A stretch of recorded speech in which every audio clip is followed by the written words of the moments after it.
Before revolutions take root, there are long seasons where nothing seems to move. A kingdom stands, still as stone, beautiful and brittle. The birds still sing in the countryside, and the morning bread is still baked with care. Children chase wooden hoops in gravel alleys.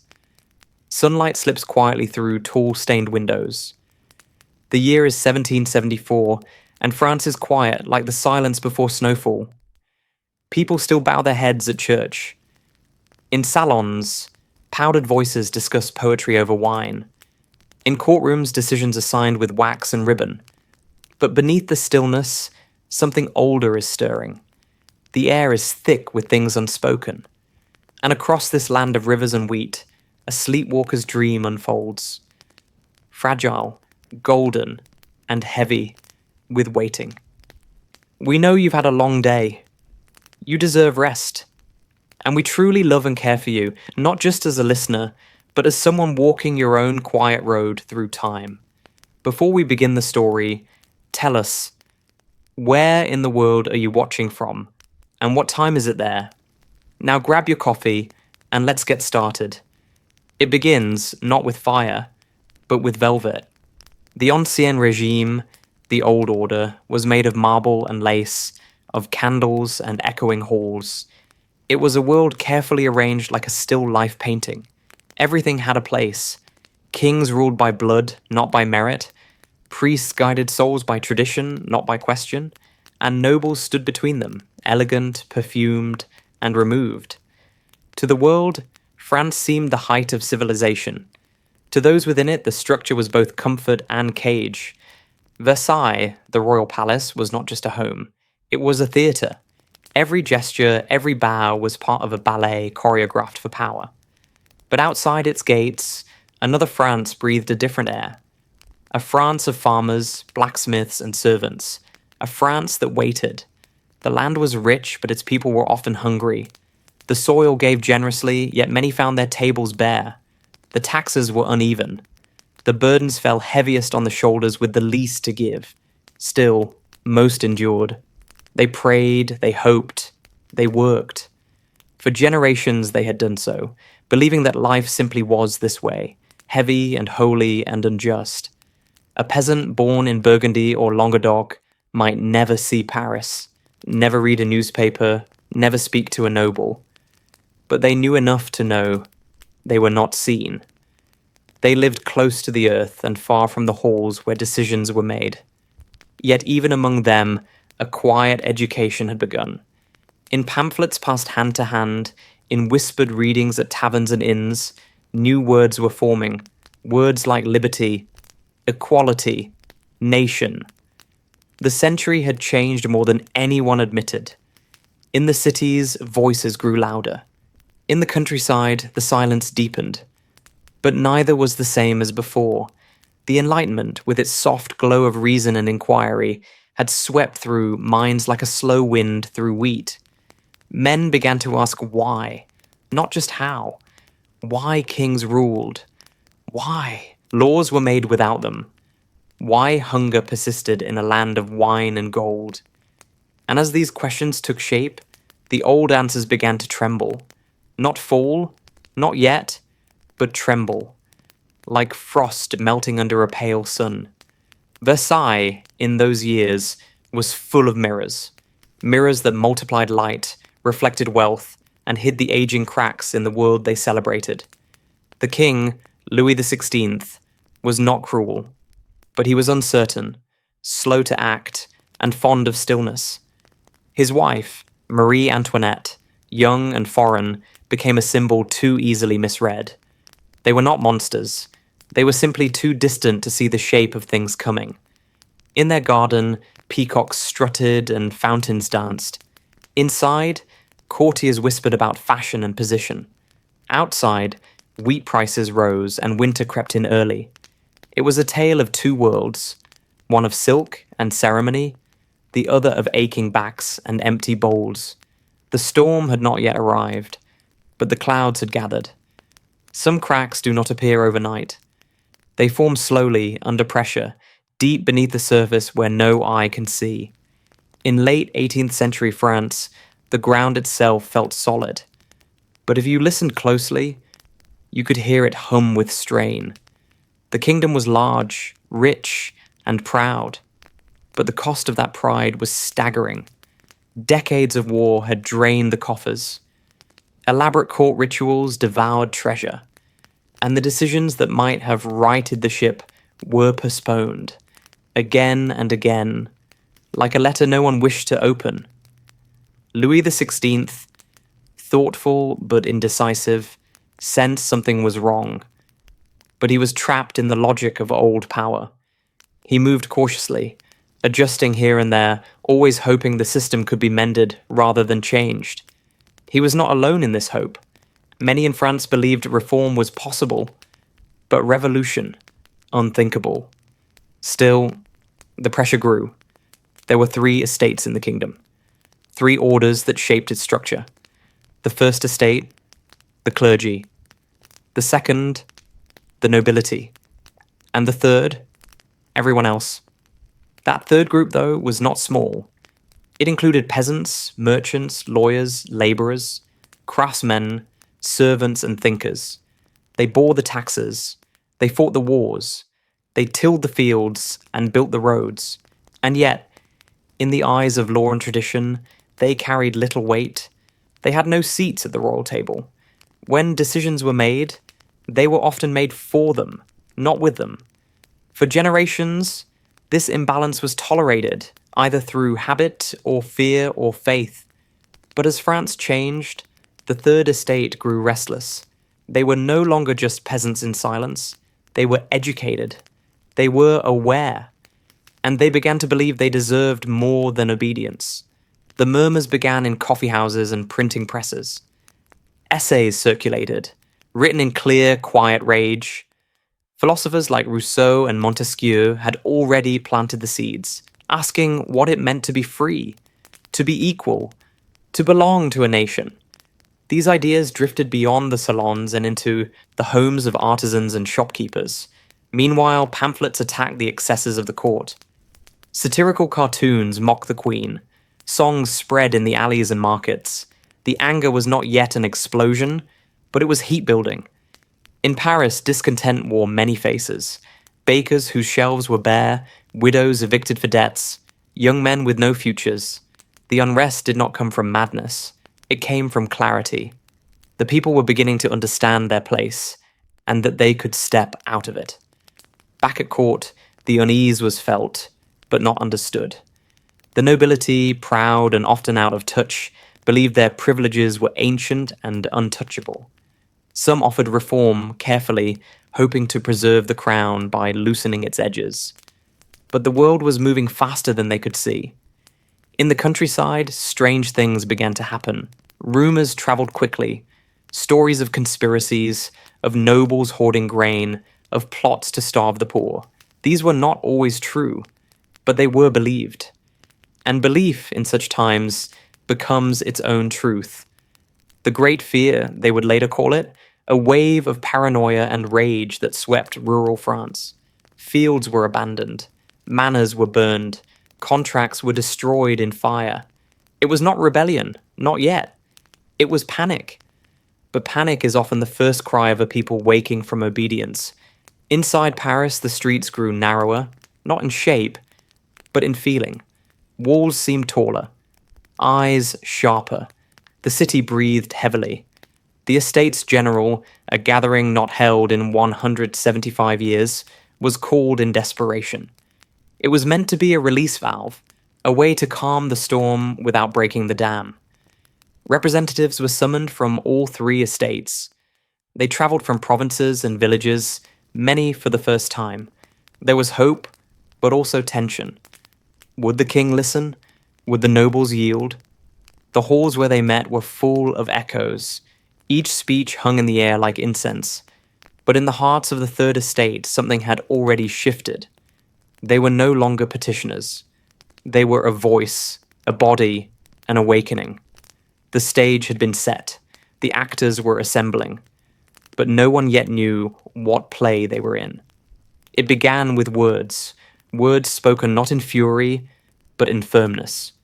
Inside a grand hall in Versailles, the representatives of the Third Estate stood waiting. They had come expecting to be heard. But when their voices were denied equal weight, something broke in the silence. They gathered instead in a nearby tennis court, a long, echoing space with wooden floors and chalk lines. There, they took an oath, not to a king or to a god, but to each other, and to the people they represented. They vowed not to separate until a new constitution had been written. The words were quiet, but their meaning was vast. For the first time, the people stood not as subjects, but as a sovereign body. The National Assembly was born, not in fire, but in breath. The old order had been challenged, not with swords, but with resolve. And from that moment, the tide could not be turned back. News travelled fast in France, even without roads made for speed.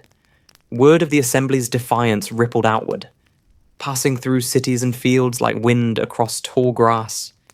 In Paris, something stirred. The people, long observant, now began to move. Soldiers in the streets watched as crowds gathered. Prices rose and food became scarce. Whispers of foreign troops approaching the city caused panic. People looked to the Bastille, a medieval prison still standing in the heart of Paris. For many, it symbolized the weight of tyranny, the cold breath of kings. On July 14th, 1789, a group of citizens approached it, uncertain, disorganized, desperate. They demanded arms and powder.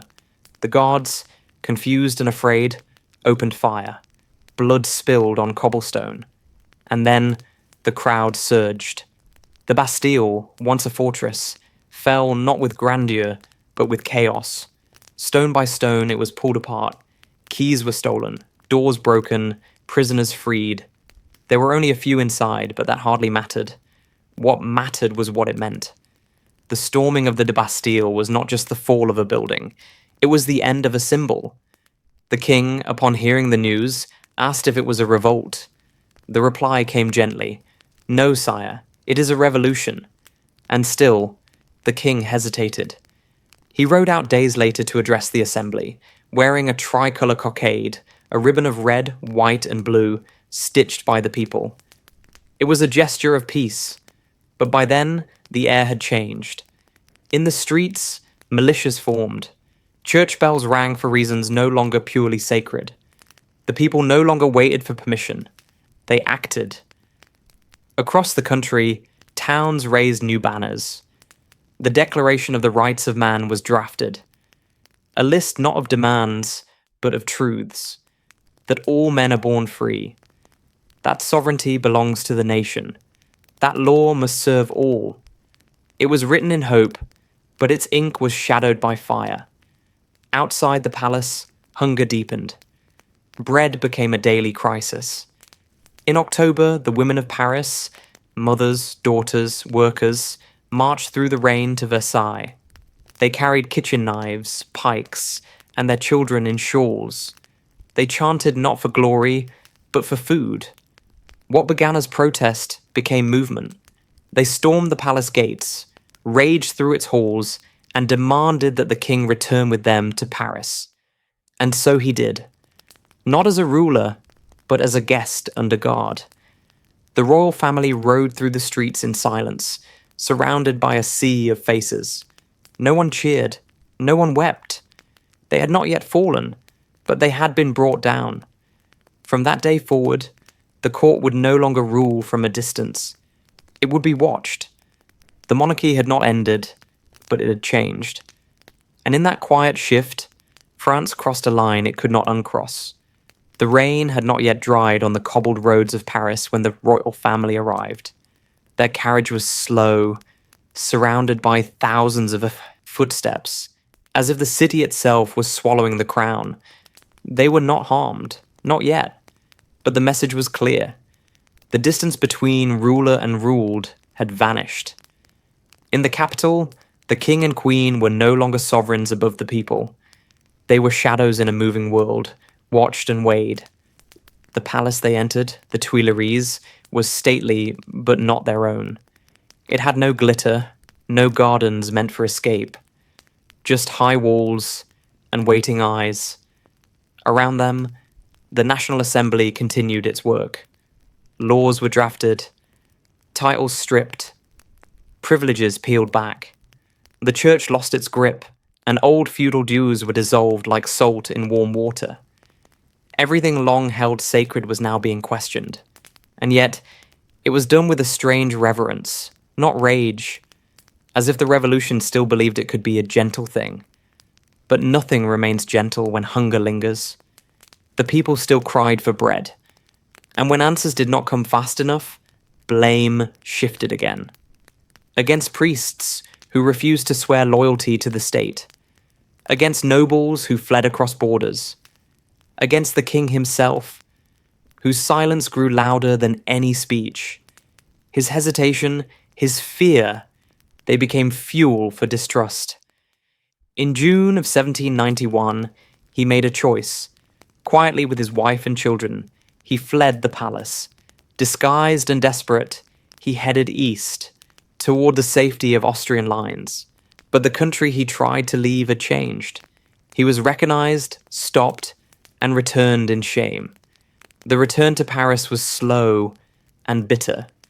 People stood by the road in silence, watching a man who was once their king, now no more than a passenger in a broken system. Trust, already fragile, shattered.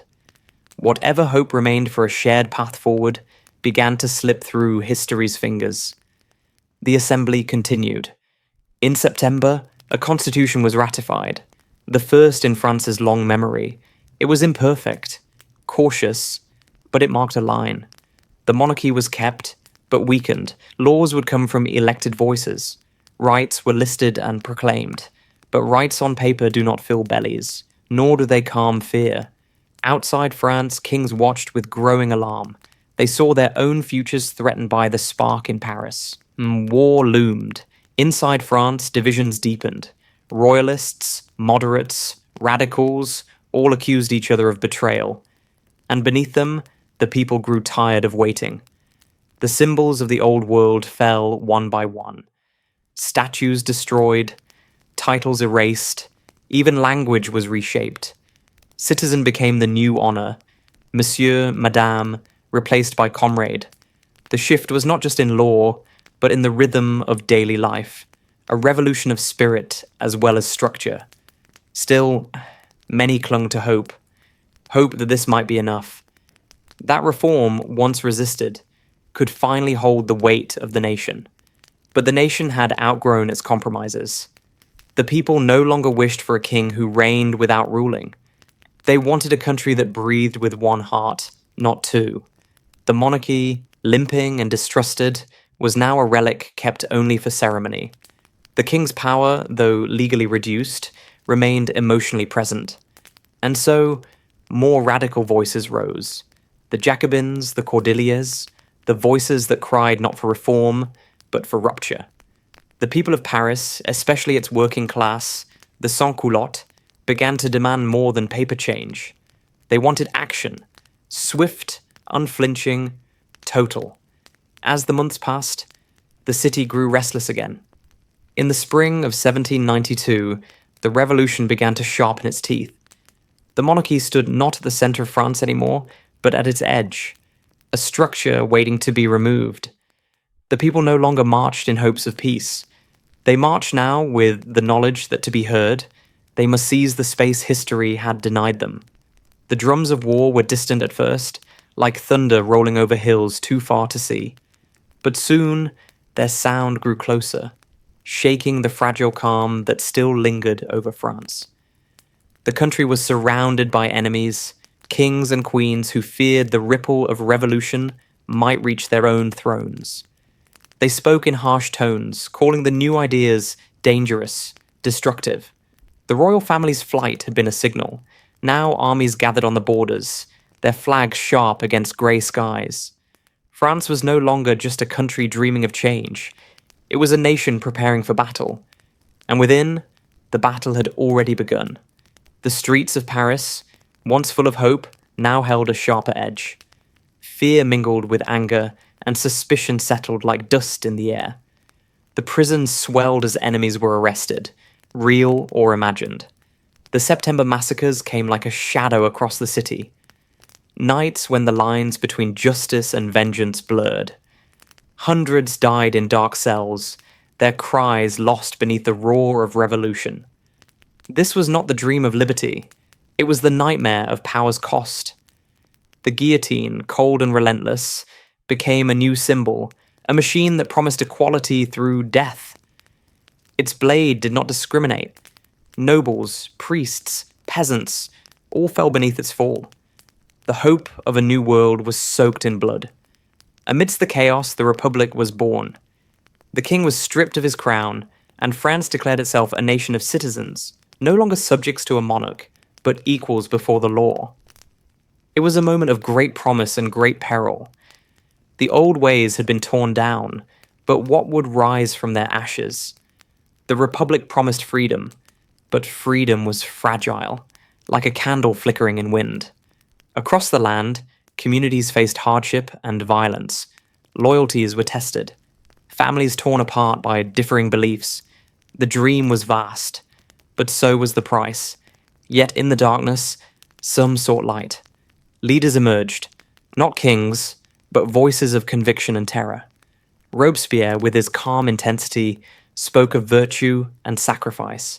He believed in a republic cleansed of corruption, purified through struggle. But the line between justice and cruelty blurred beneath his gaze. The revolution's promise was caught between hope and fear, mercy and wrath. France became a place where silence could be dangerous, and every shadow might hide a traitor. The world was on fire, not just with armies and weapons, but with the fierce desire for change and the heavy weight of its consequences. In the fragile heart of the Republic, the air grew thick with tension. The promise of freedom felt both near and distant, like a light flickering behind fog. Inside France, war was no longer just beyond the borders. It had found its way into homes, into the quiet rooms where families gathered and whispered prayers. The battle was not only with armies, but with shadows in the mind, suspicion, fear, and betrayal. Friendships frayed, and neighbors watched each other with wary eyes. In this time, the very soul of France seemed to tremble. Maximilien Robespierre emerged into this fractured stage with a strange blend of calm and fire. He believed that the Republic must be pure, cleansed of those who threatened its fragile future. His words spoke of virtue, of duty, and of sacrifice. To some, he was a beacon of hope. To others, a shadow looming too large. His voice rose in assemblies, calling for vigilance against conspirators and traitors. And so the law of suspects was born, a decree that cast a wide net over anyone who might oppose the revolution. The prisons filled with the accused, many innocent, many afraid, all caught in the swift current of fear. The trial of the king marked a turning point that echoed through every street and village. Louis XVI was no longer just a monarch, he was a man judged by his people. The court was heavy with silence and weighty decisions.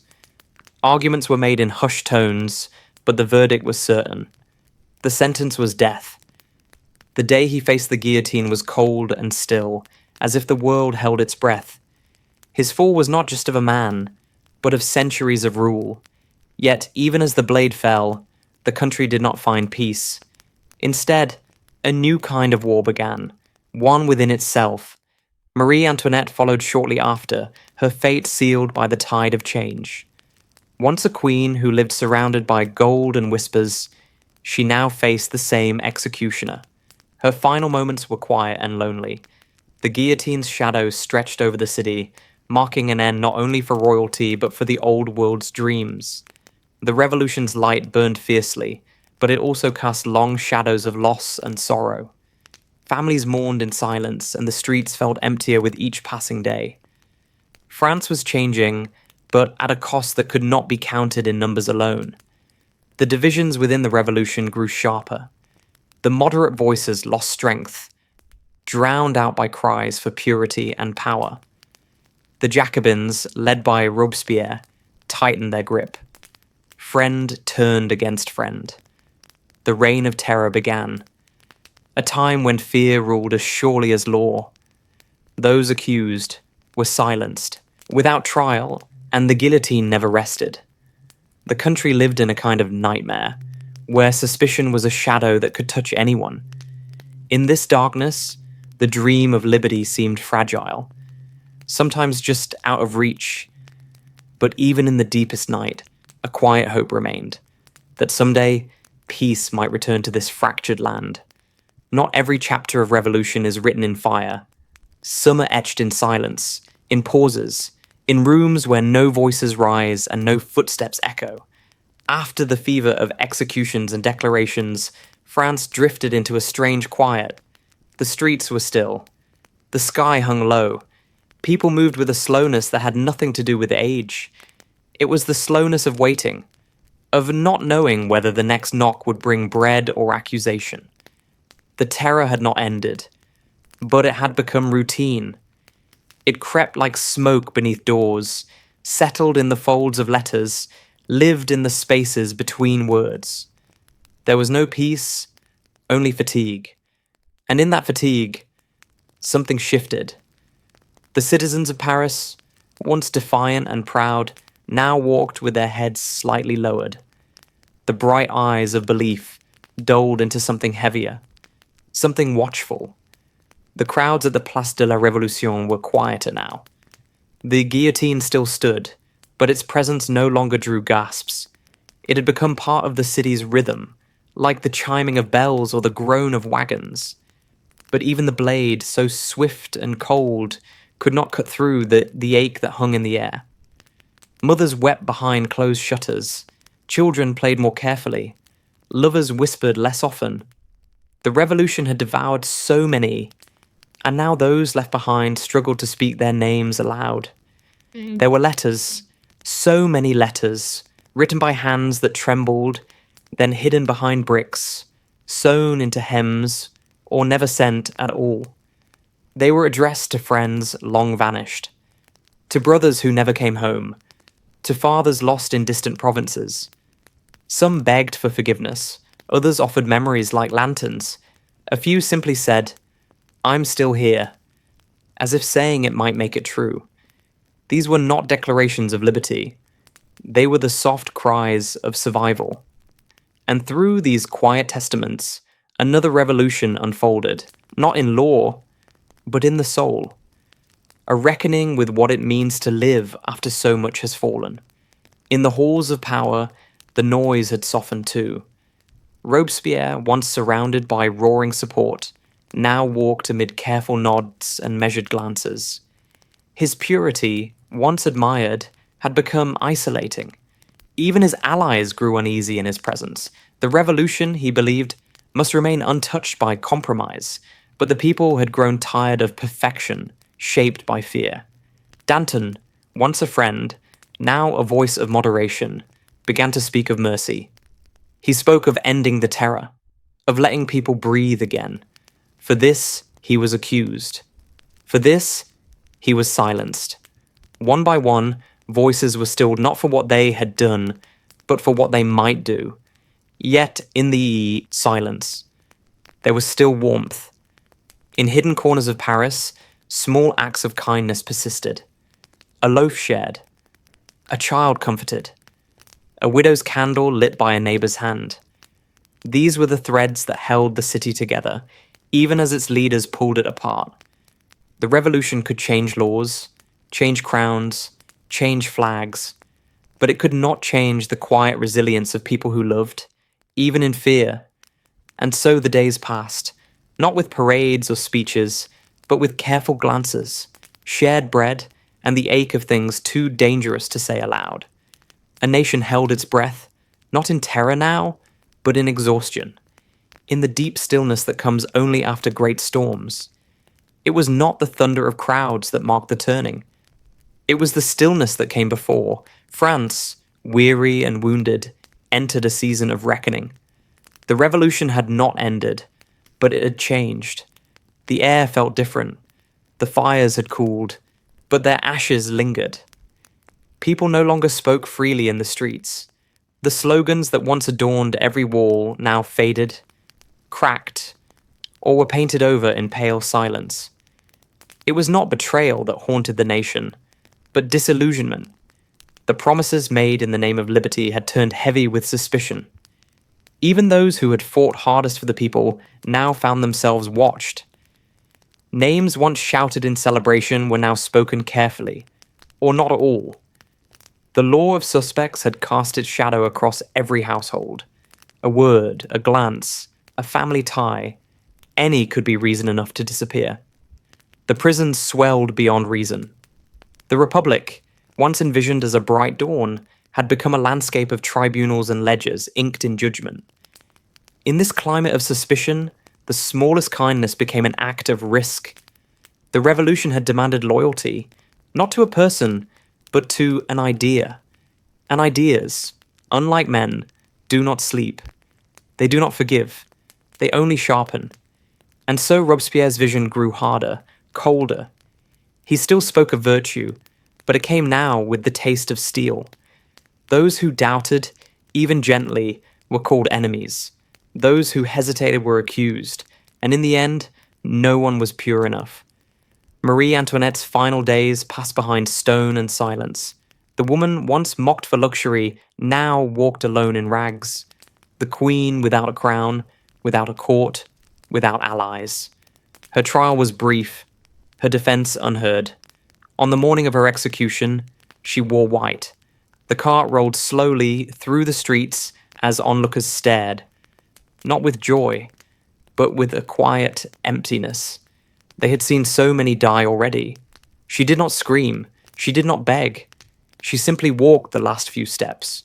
The blade fell, and Paris, already numb, continued on. There were no great speeches that day, just the wind and the turning of another page. The revolution had claimed another symbol, but it had not eased the weight of its own fear. Even Robespierre, once the face of incorruptible conviction, began to tremble beneath the weight of what had been made in his name. The Republic was blood-stained. The guillotine never rested. Danton was gone. Camille Desmoulins, too. The men who had laughed and debated in cafes were now ghosts. Robespierre stood alone. In his speeches he spoke of virtue, but his eyes had grown haunted. When he unveiled the cult of the Supreme Being, a new civic religion, born of reason and morality, the crowd did not cheer. They watched. Some whispered. It was too much. Too far. Too late. That summer, the tide shifted. The convention turned against him. Accusations flew faster than trials. In the end, Robespierre's voice was taken before he could speak again.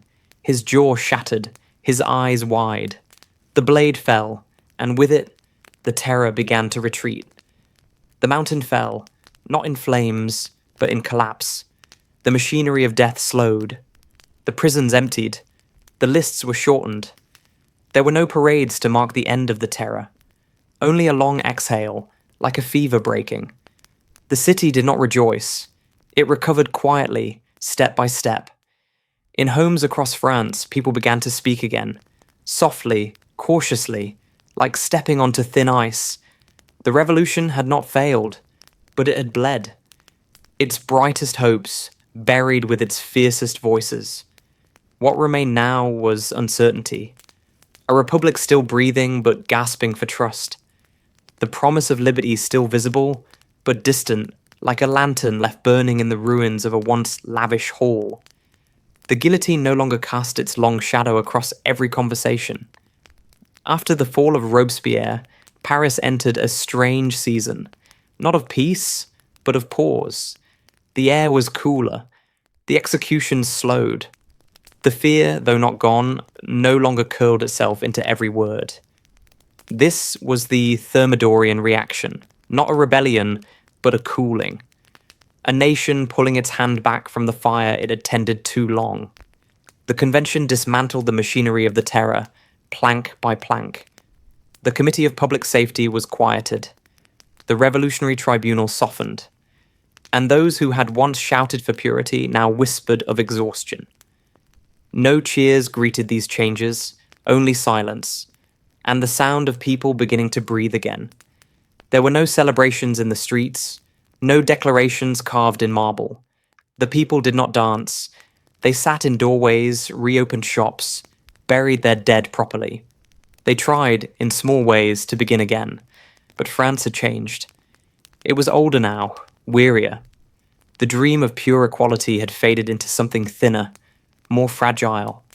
A kind of realism, perhaps. A longing not for utopia, but for stability. The crowds who had once marched for bread now waited quietly in ration lines. The slogans had faded from the walls. Children born during the revolution now spoke its words without knowing where they came from. Time had passed. And time, even when heavy with memory, keeps moving forward. The prisons emptied, but suspicion remained. Those who had denounced their neighbours now looked away when they passed them. Forgiveness was hard to find. In rural villages, old quarrels resurfaced. Priests who had hidden returned to their parishes, uncertain of welcome. Soldiers came home with eyes too distant to meet. The Republic remained, but its foundation was cracked with memory.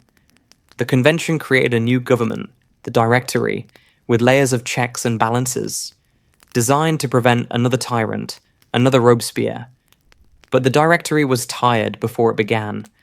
Corruption crept in through the cracks. Decisions were slow, alliances fragile, and the people, already stretched thin by war and famine, began to look elsewhere. That elsewhere came, quietly, in a uniform. A young Corsican general named Napoleon Bonaparte had risen through the ranks with precision and fire. While France had bled within, he had fought without, leading campaigns in Italy, in Austria, with a brilliance that made people pause. He was not like the powdered nobles of old. He was not like the lawyers of the convention. He was different, sharp, silent, ambitious, the kind of man who listened more than he spoke, the kind of man history makes room for. His victories were celebrated, his image printed, his name passed through cities like a whisper of possibility. He had not spoken of politics. He had not promised anything. But people began to watch him with the kind of hope once reserved for kings, or for revolution. The tide had not turned in a single moment. It shifted slowly, like a river carving a new course. From the ashes of the terror, France did not rise with confidence. It staggered. It blinked. It tried. And in trying, it looked for figures who might guide it, not with purity, but with power. Liberty had been beautiful, but costly. Equality had been just, but brittle. Fraternity, the deepest hope, had been broken again and again by fear. Now, people wanted order, not tyranny, not monarchy, just something still, something certain. And in the gathering dusk of the Republic, they saw a figure forming in the mist. Not yet emperor, not yet ruler, just a soldier, just a name, just a man standing quietly where so many others had fallen. France had survived its revolution, but survival is not the same as victory. The Republic still stood, but it leaned against the wind. The years after the terror did not bring peace. They brought confusion. Famine lingered like smoke in the villages. Paper money lost its value. Bread lines returned. And with them came the murmurs. Soft at first, then sharper. People spoke not of liberty now, but of stability. Not of justice, but of food. The Constitution of Year 3 had created a government meant to avoid extremism. But it avoided strength as well. The Directory, with its 5 cautious leaders, ruled not with vision but with caution. It passed laws, repealed others, adjusted taxes, raised armies, but it inspired nothing. France had changed too much to be ruled gently. It had become too wide awake, and yet too tired to dream. The old wounds had not healed.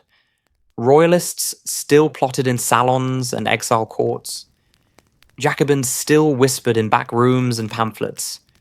The streets of Paris no longer roared with mass protest, but neither were they quiet. There was unrest, constant and shapeless. Each uprising, each riot, each economic collapse, none strong enough to break the government, but each like a stone against glass, 1,000 small defeats. Every year chipped something away. Hope, trust, resolve. The revolution had once burned bright enough to light the world. Now its glow flickered in damp hallways and half-filled chambers. Outside the capital, many no longer cared who ruled.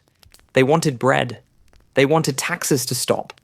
They wanted their sons to come home from endless wars. But the wars did not stop. They spread. France fought coalitions, empires, old enemies, and new. Soldiers died in far fields. Families received no letters. And yet, in this weary battlefield of a nation, one man's name kept rising: Napoleon Bonaparte. His campaigns were brutal, brilliant, and efficient. He conquered not just with muskets, but with myth. He promised victory and delivered it, again and again. Cities fell, borders shifted. France, under his command, looked outward and saw only triumph. While the Directory bickered in Paris, Napoleon marched. He became more than a general. He became a story, a symbol. He understood something the politicians did not. People needed to believe in something again, not in theory, but in certainty. And so the gap between the Directory and the people widened. In Paris, political theatre continued, plots uncovered, laws rewritten, ministries reshuffled. But the people looked east, to where the general fought. He returned from Egypt a little older, sharper around the eyes. His campaign there had not been perfect, but it had been grand, exotic, noble, and when he stepped onto French soil, he was greeted not as a soldier, but as a savior. The Directory, sensing danger, tried to contain him, but it was too late. In November of 1799, the coup came quietly. No cannon, no barricades, just swift movements, well-placed soldiers, a room full of confused legislators. The Constitution of Year 8 was written before the ink of protest could dry. The consulate was born, and with it the Republic died, not in fire but in silence. The people did not cry out. Some even cheered. Most simply watched. They had seen too much to react. In Napoleon, they saw not a tyrant, but an answer. Someone who moved decisively, who brought victory, who promised order. And so the revolution, once so loud, ended not with resistance, but with agreement. France did not return to monarchy. Not yet. But it gave its trust to a single man. A man who spoke of the nation not as a dream, but as a machine to be rebuilt. The ideals of 1789 were not forgotten. They were simply folded away, like a flag put back in a drawer. The people did not weep for the Republic. They had already buried it, piece by piece, across 1,000 quiet defeats. The dream of the revolution had faded into history, but its shadow still stretched across the land. France was no longer governed by fragile assemblies or hopeful philosophers.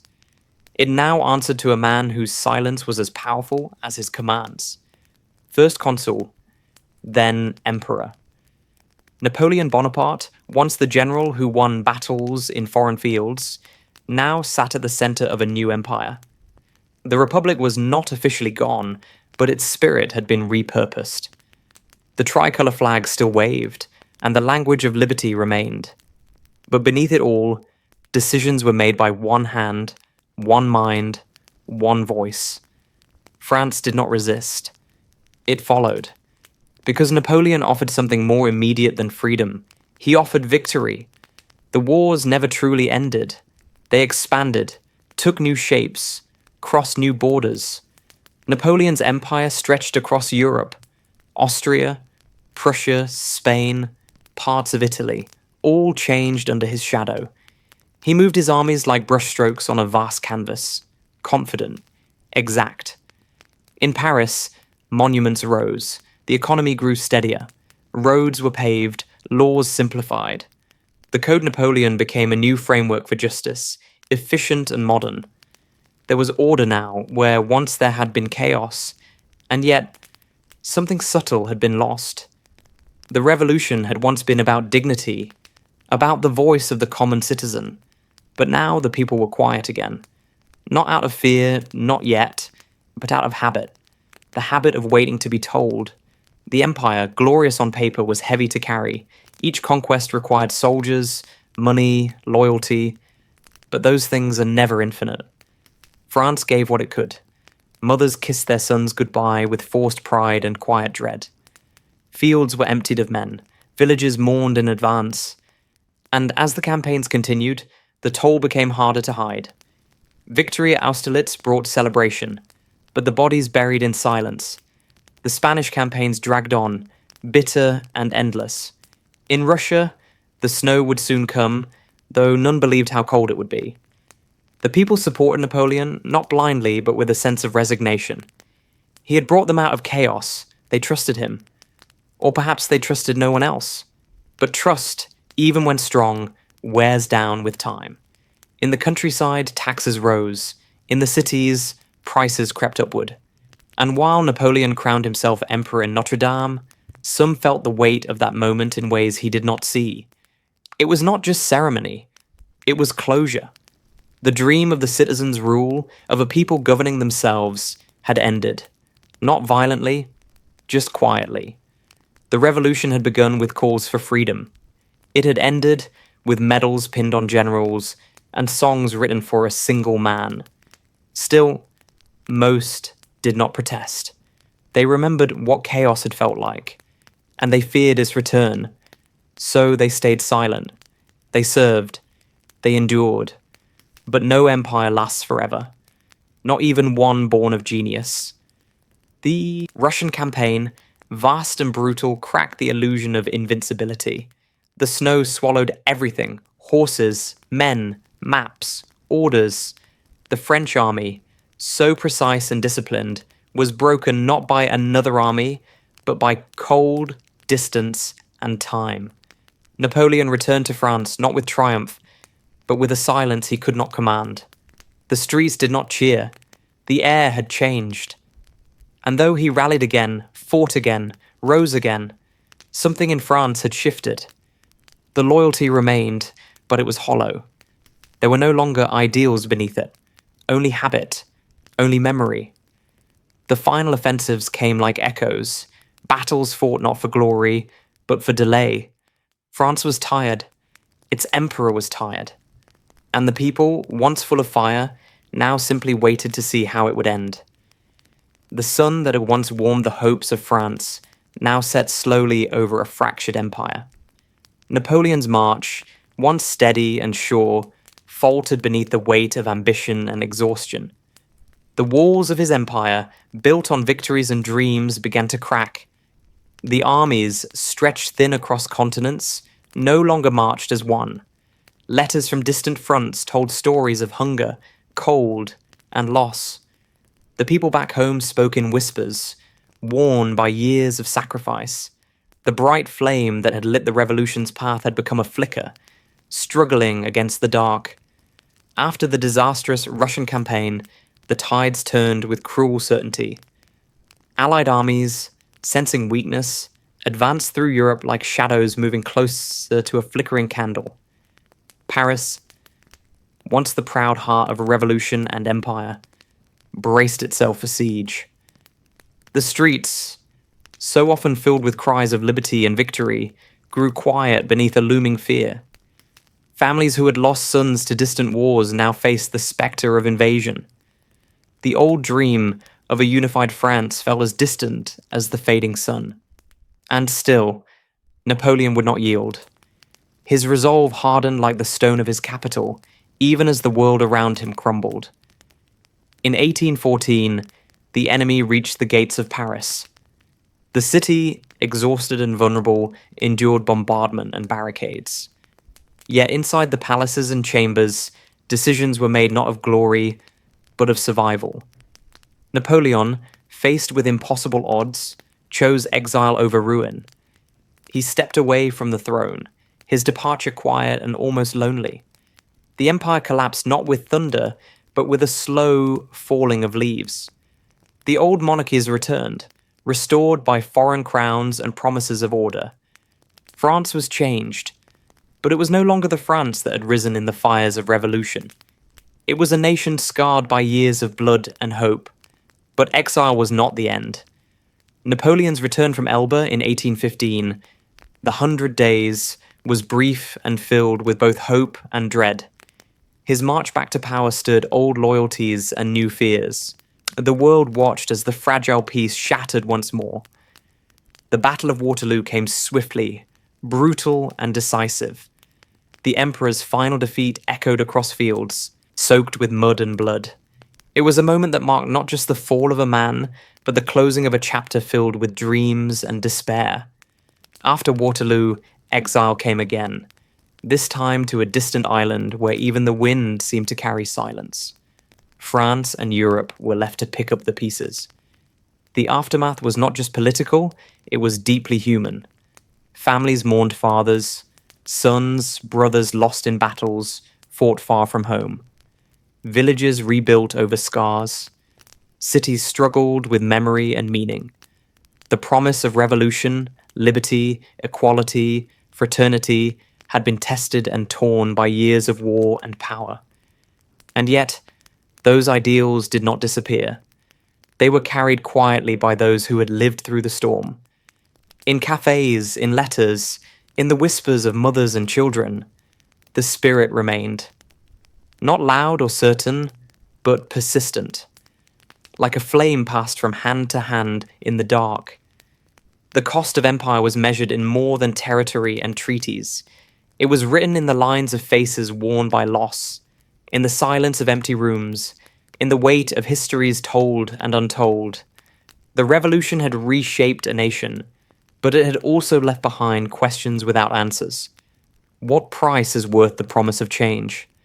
How do you rebuild a country when its people have been divided by fear and hope? These questions lingered like shadows, following France into its uncertain future. The age of empire had ended, but the story of the people, their resilience, their loss, was just beginning. Memory is a quiet burden. It lives in the spaces between what was and what might have been.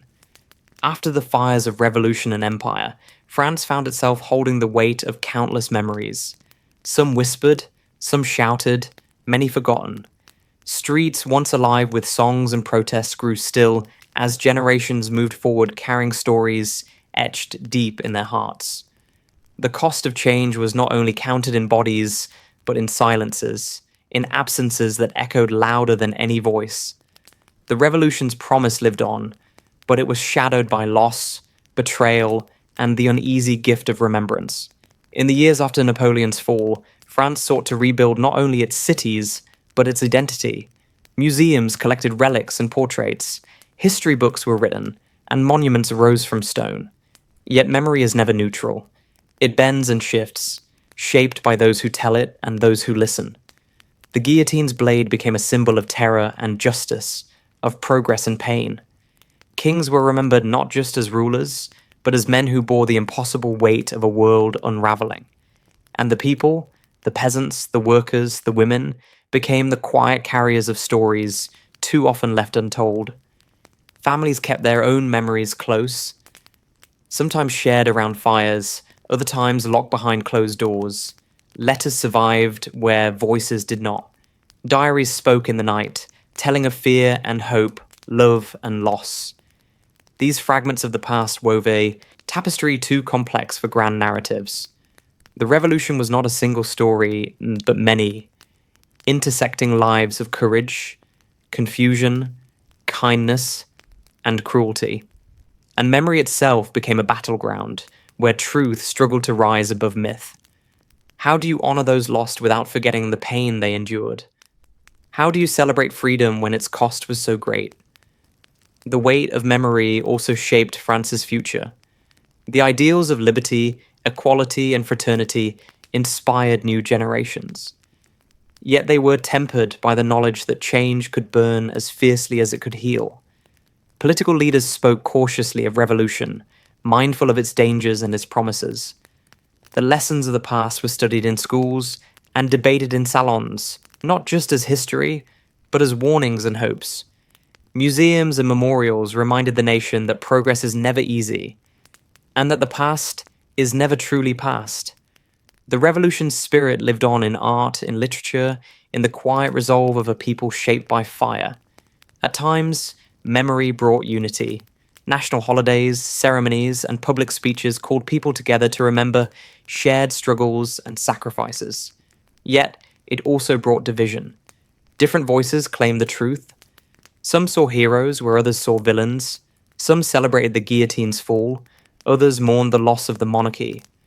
This tension was part of France's soul, a reminder that history is not simply what happened, but how it is told.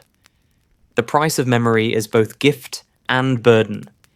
It keeps the past alive, but it asks us to carry it gently, with care and with respect for the many stories that shape a nation's heart. The flames of revolution have long since cooled, but their warmth lingers in the stones and soil of France. What remains after the fire is not just ash, but the seeds of a future yet to be born. The grand palaces stand silent. The streets echo with footsteps both remembered and forgotten. The voices that once rose in fury and hope now whisper softly through time. The revolution reshaped a nation, but it also reshaped the world's understanding of what it means to seek change with courage, with sacrifice, with the quiet knowledge that every beginning carries an end. The years after the fall of empire were slow, measured, patient. France rebuilt itself piece by piece. The countryside grew green again, and children played where soldiers had marched. The people moved forward, not by forgetting the past, but by carrying it with them. Sometimes like a stone in their pockets, sometimes like a song in their hearts.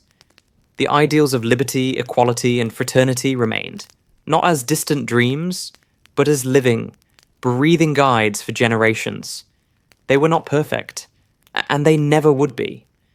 But they were real, shaped by the lives of those who dared to imagine a different world. Monuments were raised to remember those who fell. Not only kings and generals, but common men and women who had shaped history through quiet, acts of bravery and endurance. The guillotine, once a symbol of terror, became a lesson in the cost of power. Museums opened their doors to tell stories, not just of battles and politics, but of families, hopes, and losses. The revolution was no longer just a chapter in a book. It was woven into the very fabric of France, present in art, in law, in the language itself. The country lived with its history, sometimes uneasy, sometimes proud, but always aware that the past shapes the future in ways both subtle and profound. The world watched, learned, and sometimes feared the fire that had burned in France. Revolutions would come and go in many lands, each inspired by the spark that began here. Some sought to repeat its promise, others its violence. But what remains after the fire is always the same, a question. What will we build from the ashes? What will we remember, and what will we choose to leave behind? The French Revolution reminds us that change is never simple. It is messy, painful, and beautiful all at once. It asks us to hold both hope and sorrow in our hands, to listen to the silence between the cries. As night falls softly over the cities and fields, the revolution's story settles into quiet reflection. It is not a tale of heroes or villains alone, but of people, flawed, brave, lost, and found. It is a story of power and its price, of dreams made real and dreams broken. The fire that once lit the skies of Paris still burns faintly in the hearts of those who seek justice and freedom. And so, what remains after the fire is not just history, but a living reminder that every moment holds the possibility of change, and every silence carries the echo of a dream.